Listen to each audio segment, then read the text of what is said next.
تو اب اس سوال کا کہ اللہ تعالیٰ نے تمہارے آنکھوں اور کانوں پر کیوں مہر ثبت کر دی ہے، مولانا ایک آگے جو واقعہ ہے اس کے اندر بتا رہے ہیں۔ یہ واقعہ کیا ہے کہ خلیفہ کا لیلا سے سوال کرنا اور لیلا کا اس کو جواب دینا۔ گفت لیلا را خلیفہ کان توئی، کست مجنون شد پریشاں او غوی۔ خلیفہ نے لیلا سے کہا کہ کیا تو وہی ہے کہ تیری وجہ سے مجنو پریشان اور دیوانہ ہوا ہے؟ از دیگر خوباں تو افزونی ستی، گفت خامش چوں تو مجنونی ستی۔ تو دوسرے حسینوں سے بڑھ کر تو کہیں سے بھی نہیں ہے۔ اس نے کہا خاموش رہ کیونکہ تو مجنو نہیں ہے۔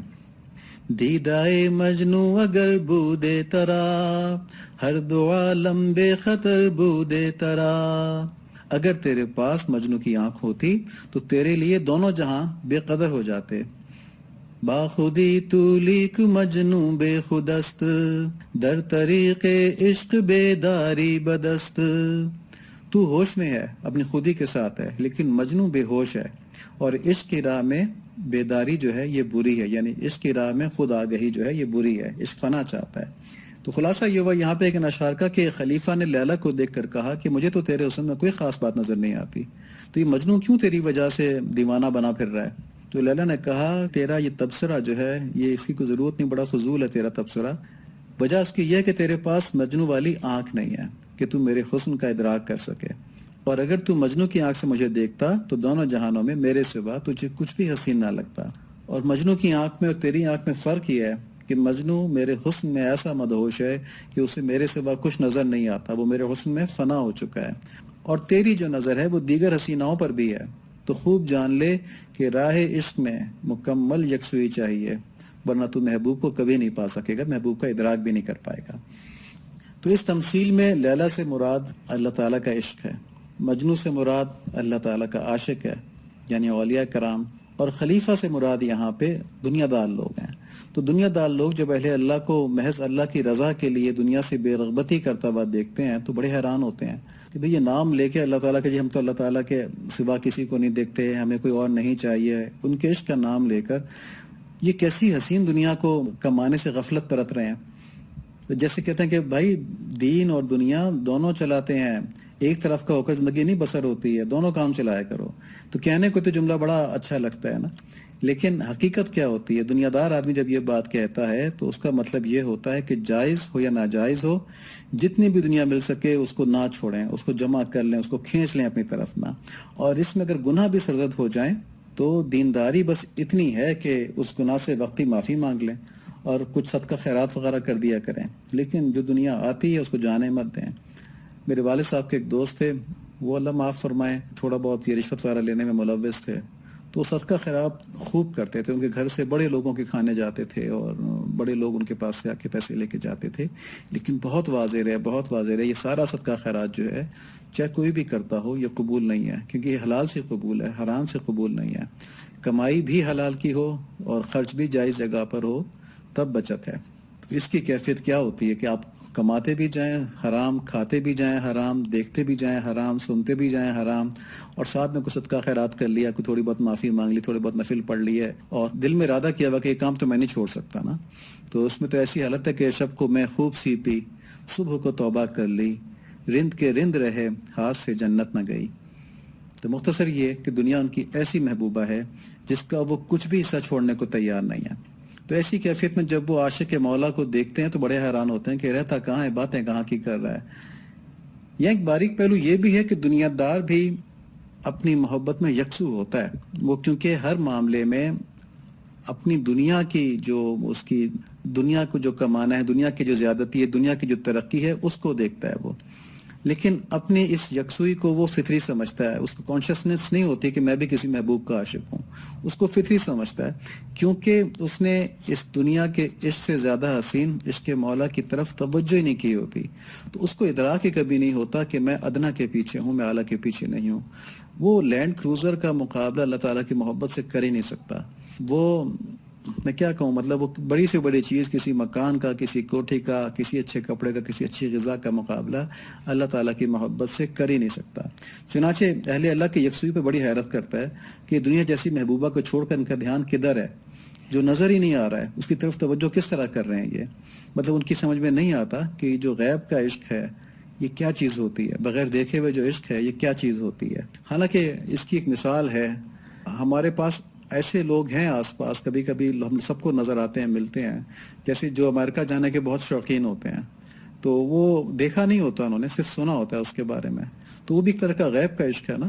تو وہ بڑی کوشش کرتے ہیں، بڑے پاپڑ بیلتے ہیں کہ گرین کارڈ مل جائے، ویزا مل جائے، چلے جائیں وہاں پہ، سیٹل ہو جائیں وہاں پہ، جب تک پہنچے نہیں ہوتے، جب تک تو سب غیب کا ہی ہے نا، بغیر دیکھے ہوئے ہی ہے، تو وہ تو ایک دنیاوی چیز ہے۔ تو جب اللہ تعالیٰ کی باتیں لوگ سنتے ہیں تو ان پر بھی ایسی کیفیت طاری ہو جاتی ہے۔ صرف صحبت کا فرق ہے کہ اگر امریکن ریٹرن کے پاس بیٹھیں گے اور وہاں کے گیت گا رہا ہوگا، دل میں خواہش پیدا ہو جائے کہ یار ہم بھی امریکہ چلتے ہیں، اور اگر اللہ تعالیٰ ریٹرن کے پاس بیٹھے ہوں گے اور وہ وہاں کی باتیں بتا رہے ہوں گے کہ وہاں تو یہ بھی ملتا ہے، یہ بھی دیکھیں، وہ صرف زبان سے نہیں بتا رہے ہوتے، ان کا دل بھی اندر سے ہمارے دل کو بتا رہا ہوتا ہے، دل سے دل کمیونیکیٹ کر رہا ہوتا ہے۔ اس لیے جب آپ اہل اللہ کے پاس جاتے ہیں، ان کی صحبت میں بیٹھتے ہیں، تو وہ اگر باتیں نہ بھی سن رہے ہوں نا، ان کی دھیان نہ بھی اس طرف ہو، سمجھ میں نہ بھی آ رہی ہوں باتیں، تو دل ایک کیفیت لے کے اٹھتا ہے، اور وہاں سے اٹھنے کے بعد کم سے کم کچھ دیر کے لیے برائی سے آدمی بچنا چاہتا ہے اور بھلائی کی طرف آدمی بڑھنا چاہتا ہے۔ اس کو اگر آزمانا ہو نا کسی نے، تو یہ کر لے کہ ایک دفعہ ویکینڈ کے اوپر اپنے سارے تعلقات چھوڑ کے گھر میں بیٹھ کے 3 پارے تلاوت، کوشش کرے 10,000 مرتبہ لا الہ الا اللہ، 10,000 مرتبہ درود شریف، یا اگر پورا بڑا اس درود ابراہیمی پڑھ رہے ہیں تو کوئی 4-5 گھنٹے پڑھیں اس کو نا، اور باقی نمازیں، نوافل، صلاۃ التسبیح، اس طرح کی چیزیں پڑھیں۔ 2 دن ویکینڈ اس طرح گزار لیں، تو پھر تیسرے دن دیکھیں کہ دل پہ کوئی فرق پڑا ہے، گناہوں کی طرف رغبت ہوتی ہے کہ نہیں۔ وہ جو نور آئے گا نا، اس سے اندازہ ہو جائے گا آپ کو کہ دل کے اندر نور کی کیا اہمیت ہوتی ہے۔ اللہ تعالیٰ ہمیں صحیح چیزوں کو سمجھنا اور پر چلنا نصیب فرمائے۔ اچھا، جب خلیفہ نے یہ بات کر لی، یعنی اہل دنیا نے یہ بات کر لی کہ یہ جو ہیں عاشق الہی جو ہیں یہ کس جگہ رہ رہے ہیں، کیا بات کر رہے ہیں، تو کوئی خاص بات ہمیں تو نظر نہیں آ رہی ہے ان کے عشق میں، مطلب یہ تو سب کہنے کی باتیں کہ ہم اللہ تعالیٰ کے عاشق ہیں، بڑا مزہ آ رہا ہے، مزہ تو دنیا کی چیزوں کے اندر ہے، تو اس سے مزہ کیسے آ سکتا ہے؟ تو یہاں پہ عشق الہی ان کو جواب دے رہا ہے کہ خاموش رہو، اپنی جہالت کی وجہ سے ان کاملین کے اوپر اعتراض مت کرو۔ تمہارے پاس ان کاملین والی بصیرت اور علم ہوتا اور تم کو اس کے مولا کا حسن نظر آ رہا ہوتا، تو پھر اس کے سامنے تم دونوں جہانوں کے ہیش سمجھتے، اس کے سامنے تمہیں کوئی اور چیز نظر نہیں آتی، اور تمہاری ناکامی کی وجہ یہ ہے کہ تم یہ جو فانی دنیا ہے نا، اس کے فوائد میں الجھے ہوئے ہو، تم فانی محبوبوں کے پیچھے چل رہے ہو اور تم یکسو نہیں ہو، جبکہ جو اہل اللہ ہیں انہوں نے خالص اللہ تعالیٰ کی طرف توجہ کی ہوئی ہے، اور وہ ان کے غیبی انعامات کے اندر کھوئے ہوئے ہیں، گم ہیں، اور یہ جو اللہ تعالیٰ کی محبت کے انعامات ہیں، ان کی لذت کے آگے دونوں جہانوں کی نعمتیں کچھ بھی نہیں ہیں۔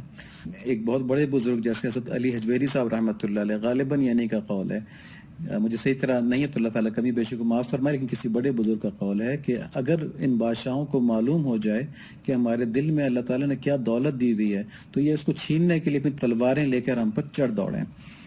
دیکھیں، جنت کا سب سے بڑا انعام کیا ہے؟ دیدار الہی ہے اور اللہ تعالیٰ کی رضا ہے، یعنی وہاں جا کر معلوم ہوگا کہ جنت کی تمام نعمتیں بھی اس انعام کے سامنے کچھ بھی نہیں ہیں۔ تو جب جنت کی نعمتیں بھی کچھ نہیں ہیں، تو اس عارضی دنیا کی ناقص نعمتیں اللہ تعالیٰ کی محبت کا کیسے مقابلہ کر سکتی ہیں؟ نہیں کر سکتی نا۔ تو یہ بات آنکھوں سے نظر نہیں آتی، آنکھوں سے دنیا کی چیزیں نظر آتی ہیں جو ٹینجیبل ہیں، اس کے لیے دیکھنے والا دل چاہیے۔ جیسے قرآن شریف کے اندر سورہ حج میں آیت نمبر 46 ہے، افلم یسیروا فی الارض فتکون لهم قلوب یعقلون بها او آذان یسمعون بها فانها لا تعمى الابصار ولكن تعمى القلوب التي في الصدور۔ کیا انہوں نے زمین میں سیر و سیاحت نہیں کی جو ان کے دل ان باتوں کو سمجھنے والے ہوتے یا کانوں ہی سے ان واقعات کو سن لیتے؟ بات یہ ہے کہ کچھ آنکھیں ہی اندھی نہیں ہوتی بلکہ دل اندھے ہو جاتے ہیں جو سینوں میں ہیں۔ تو اس آیت میں بتایا گیا کہ جب دل میں دنیا کی محبت کا مرض ہو تو انسان جو نشانیاں دکھائی دیتی ہیں ان سے بھی اثر نہیں لیتا، جو آنکھوں سے دیکھ سکتا ہے ان سے بھی اثر نہیں لیتا۔ تو اہل اللہ کا جو محبوب ہے وہ تو ان آنکھوں کی بینائی سے ورا الورا ہے، تو دل کے اندھے تو اس بات کو نہیں سمجھ سکتے، تو صرف حیرت ہی کر سکتے ہیں کہ یہ کیسی باتیں کر رہے ہیں۔ تو جو پچھلے اشعار میں مولانا نے بتایا تھا کہ تم اصحاب کہف کی طرح جو یہ بزرگ ہیں ان کو تم نہیں پہچان پاتے اور ان کی موجودگی کی ناقدری کرتے ہو جبکہ وہ تمہارے آس پاس ہیں، تو نہ پہچان سکنے کی وجہ یہ بتائی تھی کہ تمہاری آنکھوں میں اور کانوں پر مہر کر دی گئی ہے۔ پھر لیلا اور خلیفہ کے اس قصے میں فرمایا کہ یہ مہر اس لیے کر دی گئی کہ تم نے اپنا محبوب دنیا کو بنایا ہوا ہے اور تمہیں عشق الہی کا شوق ہی نہیں ہے. دیکھیں یہ بہت بڑی بات ہے.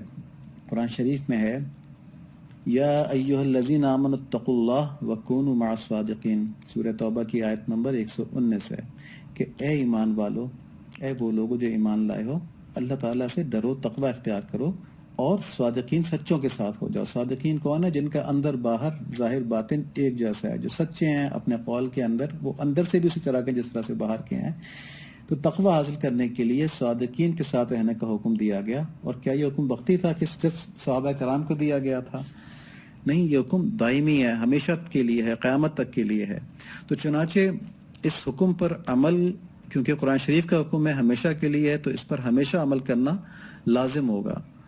تو جب ہمیشہ عمل کرنا لازم ہوگا اس پہ، تو عمل کرنے کی صورت بھی ہونی چاہیے. تو صورت اس کی یہ ہے کہ اللہ تعالیٰ صادقین کو ہمیشہ پیدا فرماتے رہیں گے اور وہ لوگوں کی رسائی میں رہیں گے، چھپے ہوئے نہیں ہوں گے. تو اس لیے مولانا فرما رہے ہیں کہ اصحاب کہف جیسے صادقین ہمیشہ تمہارے آس پاس موجود ہوتے ہیں، بس تم اپنی دنیا کی محبت کی وجہ سے ان کی طرف متوجہ نہیں ہوتے، ان سے فیضیاب ہونے کی خواہش نہیں کرتے، ان کی باتیں ایک کان سے سن کے دوسرے کان سے نکال دیتے ہو.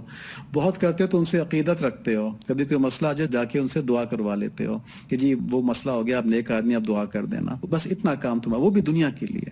ہمارے جو شیخ ہیں وہ فرماتے ہیں کہ کسی بھی اہل اللہ کے پاس جاؤ تو اس سے دنیا کی فرمائش کبھی نہ کرو کہ میرا مقدمہ جیت دے، اس کی دعا کر لیں، میرا بچہ بیمار ہے وہ ٹھیک ہو جائے، مجھے صحت مل جائے اس کی دعا کر لیں. کہتے ہیں یہ خود بخود مل جاتا ہے. تہجد کی نماز میں پڑھو، اس وقت اللہ تعالیٰ پوچھ رہے ہوتے ہیں، کہہ رہے ہوتے ہیں بندے کو تجھے کچھ چاہیے تو مجھے بتا، اس وقت مانگو اللہ تعالیٰ سے، اللہ تعالیٰ دیں گے.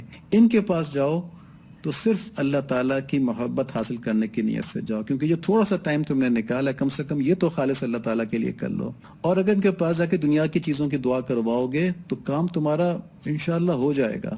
لیکن یہ ایسے ہے جیسے 5000 کے نوٹوں کے اوپر تم چائے بنا لو، چائے تو بن جائے گی مگر نقصان بڑا عظیم ہو جائے گا. ایسے وقت کو جو آپ نے وقف کیا اللہ تعالیٰ کے نیک بندوں کے پاس ان کی صحبت حاصل کرنے کے لیے، تو وہاں پہ صرف ذہن میں اللہ تعالیٰ کی محبت رکھیں. اگر کوئی تکلیف، کوئی پریشانی ہے بھی، اس کے لیے اللہ تعالیٰ سے ڈائریکٹ دعا کر لیں. اور یقین مانیں اللہ تعالیٰ ایسے کریم ہے کہ جب آدمی یہ نیت کر لیتا ہے تو اس کی باقی چیزوں کے لیے اللہ تعالیٰ خود ہی کافی ہو جاتے ہیں. اب دیکھیں نا کہ ہم ان کے پاس اگر جاتے بھی ہیں تو ان سے بس عقیدت رکھتے ہیں. ان سے ہم نے کبھی سوچا کہ اللہ تعالیٰ کی محبت لے کے اٹھیں ہم نا؟ اگر سوچا تو بہت بڑی نعمت ہے، اس پہ اللہ تعالیٰ کا ہمیں شکر ادا. جس نے ایسا کبھی سوچا ہے نا، اس کی اتنی بڑی نعمت ہے، اتنی بڑی نعمت ہے کہ اس پہ اللہ تعالیٰ کا لازمی شکر ادا کرنا چاہیے. اور جس کو یہ خیال نہیں آیا تو اس کے لیے دعا مانگ لے اللہ تعالیٰ سے. مطلب وہاں تو خزانوں کی کمی نہیں نا، وہاں تو کوئی مایوسی والی بات ہی نہیں ہے. تو جس کو مل گیا وہ شکر کر لے. تو اللہ تعالیٰ فرماتے ہیں لئن شکرتم لازیدنکم، کہ تم شکر کرو میں تمہیں زیادہ دوں گا. اور جو اگر اتنی بڑی نعمت کا خواہش مند ہے اور ابھی تک اس کو خیال نہیں آیا تھا اس کو مانگنے کا، اب خواہش پیدا ہو گئی ہے، بس مانگنا شروع کر دے، وہاں سے ملنا شروع ہو جائے گا.